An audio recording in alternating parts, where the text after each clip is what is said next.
want to talk to you about the other virus. Now you might say that might have begun with Adam and Eve or Cain and Abel, but for the sake of current events and our audience today, let's start with 2016, the other virus. Donald Trump wins the election. Oh, no, it was wrong. The count was wrong. Let's do a recount. Yes. The Electoral College is absolutely decayed. It's old-fashioned. It's wrong. Hillary won the popular vote. End it. The Russians did it. That's why I voted for Trump. The Russians made me do it. Only kidding. But that was the virus. And then, of course, Russiagate, the investigation, 2 years, Impeachment-gate, investigation. Before you know it, it's 3 years. It's over 3 years, and you realize it's been non-stop virus.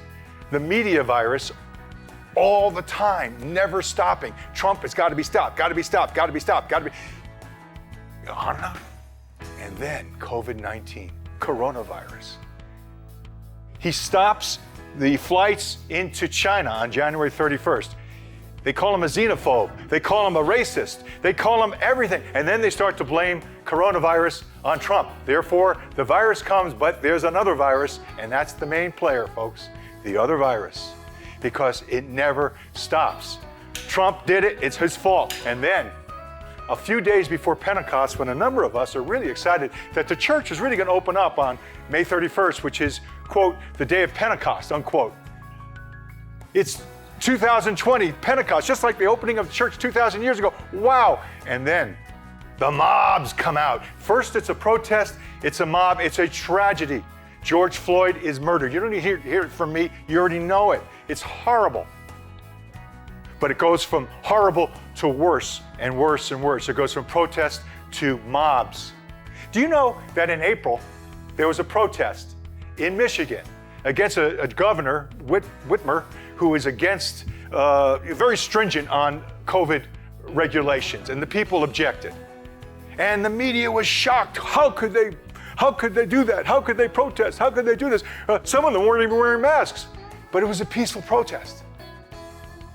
And then the protests come in May, and even now, and into these days, and what happens? They like it. They're sharing their idealistic dreams. It's good. The media follows it. And the backers behind the media, the Democrats, the money behind the Democrats, everything. The establishment loves the mob. And that's exactly what happened 2,000 years ago on the first, not the first Pentecost, but that Pentecost 2,000 years ago. Peter's out there saying, this Jesus, 2 times in his short sermon, this Jesus. What's he saying this Jesus for? That's because Barabbas' first name was Jesus. And they let Jesus Barabbas free instead of Jesus, the mobster Messiah, instead of the Messiah.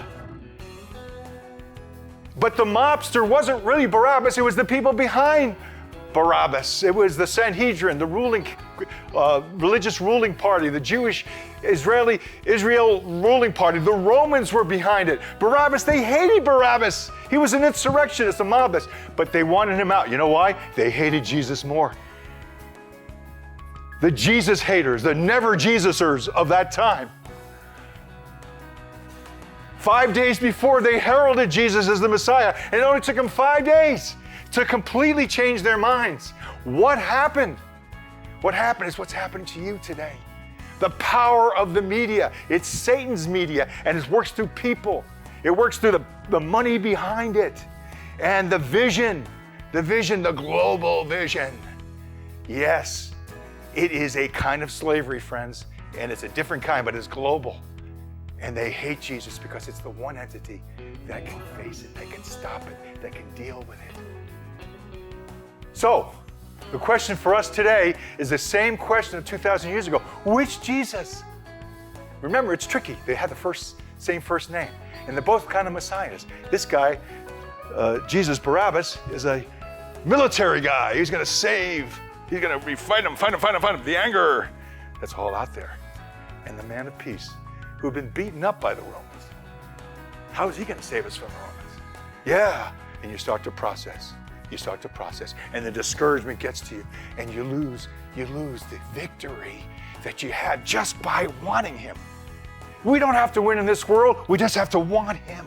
And the appeal here is to want the real Jesus and to catch it when you're not really wanting him because they're discouraging you, or you've been so pacified that you don't even know. Or maybe you can go to church now, you don't even go.